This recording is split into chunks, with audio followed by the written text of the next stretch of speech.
Hello and welcome back to another episode of The Longing, where today we are going to read a book. Yes, we are going to be starting to read books again for a little bit. So, let's get on with it. We finished the Iliad. I'm not going to read this one or the next Iliad. We've already read the Raven, and I'm not going to read the next Thus Spoke Zarathustra, at least not just yet. Same for the Iliad, not just yet. Instead, we are going to move on to Fables 2. So, Aesop's Fables, Volume 2. The Trumpeter Taken Prisoner. A trumpeter marched into battle in the van of the army and put courage into his comrades by his warlike tunes. Being captured by the enemy, he begged for his life and said, "Do not put me to death. I have killed no one. Indeed, I have no weapons, but carry with me only my trumpet here." But his captors replied, "That is only the more reason why we should take your life, for though you do not fight yourself, you stir up others to do so." The Wolf and the Crane. A wolf once got a bone stuck in his throat, so he went to a crane and begged her to put her long bill down his throat and pull it out. "I'll make it worth your while," he added. The crane did as she was asked and got the bone out quite easily. The wolf thanked her warmly, and was just turning away when she cried, "What about that fee of mine?" "Well, what about it?" snapped the wolf, baring his teeth as he spoke. "You can go about boasting that you once put your head into a wolf's mouth and didn't get it bitten off. What more do you want?" The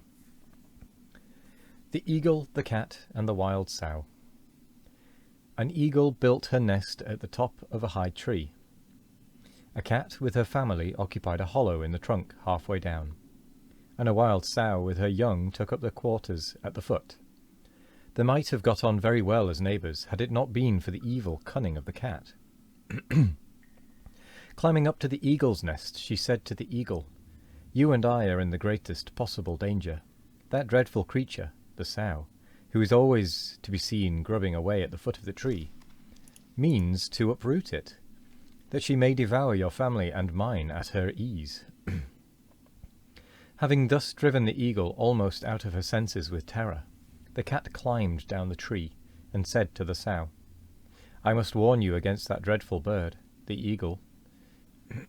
She is only waiting for her chance to fly down and carry off one of your little pigs when you take them out to feed her brood with." She succeeded in frightening the sow as much as the eagle. Then she returned to her hole in the trunk, from which, feigning to be afraid, she never came forth by day. Only by night did she creep out unseen to procure food for her kittens. The eagle, meanwhile, was afraid to stir from her nest, and the sow dared not leave her home among the roots, so that in time both they and their families perished of hunger, and their dead bodies supplied the cat with ample food for her growing family. The Wolf and the Sheep. A wolf was worried and badly bitten by dogs, and lay a long time for dead. By and by he began to revive, and, feeling very hungry, called out to a passing sheep and said, "Would you kindly bring me some water from the stream close by? I can manage about meat, if only I could get something to drink." But this sheep was no fool. "I can quite understand," said he, "that if I brought you the water, you would have no difficulty about the meat. Good morning." The Tunny-Fish and the Dolphin.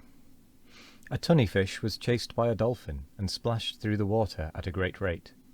But the dolphin gradually gained upon him, and was just about to seize him, when the force of his flight carried the tunny onto a sandbank.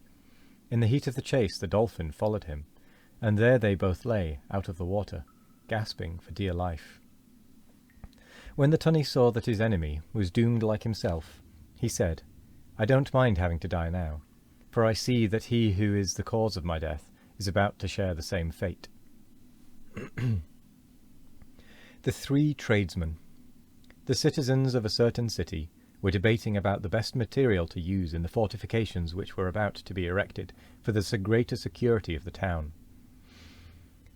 A carpenter got up and advised the use of wood, which he said was readily procurable and easily worked. A stonemason objected to wood on the ground that it was so inflammable, and recommended stones instead. Then a tanner got on his legs and said, "In my opinion, there's nothing like leather." Every man for himself. The Mouse and the Bull. A bull gave chase to a mouse which had bitten him in the nose, but the mouse was too quick for him and slipped into a hole in a wall. The bull charged furiously into the wall again and again until he was tired out, and sank down on the ground exhausted with his efforts. When all was quiet, the mouse darted out and bit him again. Beside himself with rage, he started to his feet, but by that time the mouse was back in his hole again, and he could do nothing but bellow and fume in helpless anger. Presently he heard a shrill little voice say from inside the wall, "You big fellows don't always have it your own way, you see. Sometimes we little ones come off best. The battle is not always to the strong." The Hare and the Hound. A hound started a hare from her form, and pursued her for some distance. But as she gradually gained upon him, he gave up the chase. A rustic who had seen the race met the hound as he was returning, and taunted him with his defeat. "The little one was too much for you," said he. "Ah, well," said the hound, "don't forget it's one thing to be running for your dinner, but quite another to be running for your life." The Town Mouse and the Country Mouse. I nearly said moose. A town mouse and a country mouse were acquaintances, and the country mouse one day invited his friend to come and see him at his home in the fields. The town mouse came, and they sat down to a dinner of barleycorns and roots, the latter of which had a distinctly earthy flavour. The fare was not much to the taste of the guest, and presently he broke out with, "My poor dear friend, you live here no better than the ants. Now you should just see how I fare. My larder is a regular horn of plenty. You must come and stay with me, and I promise you, you shall live on the fat of the land." So when he returned to town, he took the country mouse with him, and showed him into a larder containing flour and oatmeal and figs and honey and dates. The country mouse had never seen anything like it, and sat down to enjoy the luxuries his friend provided. But before they had well begun, the door of the larder opened, and some one came in. The two mice scampered off and hid themselves in a narrow and exceedingly uncomfortable hole. Presently, when all was quiet, they ventured out again, but someone else came in, and off they scuttled again. This was too much for the visitor. "Good-bye," said he, "I'm off. You live in the lap of luxury, I can see, but you are surrounded by dangers, whereas at home I can enjoy my simple dinner of roots and corn in peace." The Lion and the Bull. A lion saw a fine fat bull pasturing among a herd of cattle, and cast about for some means of getting him into his clutches. So he sent him word that he was sacrificing a sheep, and asked if he would do him the honour of dining with him. The bull accepted the invitation, but on arriving at the lion's den, he saw a great array of saucepans and spits, but no sign of a sheep, so he turned on his heel and walked quietly away.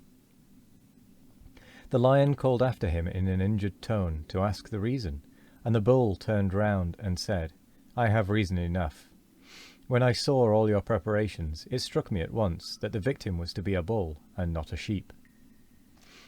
The net is spread in vain in sight of the bird. The Wolf, the Fox, and the Ape. A wolf charged a fox with theft, which he denied, and the case was brought before an ape to be tried. When he had heard the evidence on both sides, the ape gave judgment as follows. "I do not think," he said, "that you, O wolf, ever lost what you claim.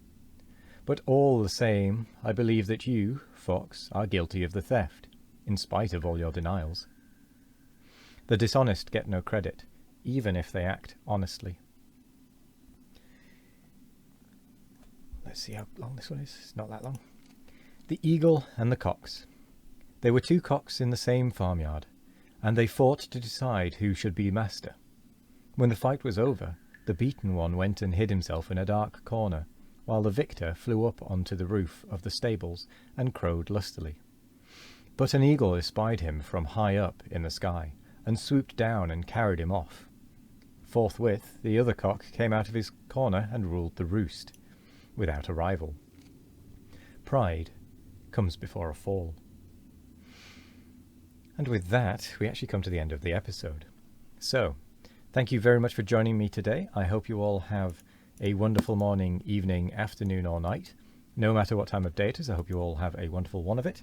And as always, we will be back tomorrow for more of The Longing. Goodbye.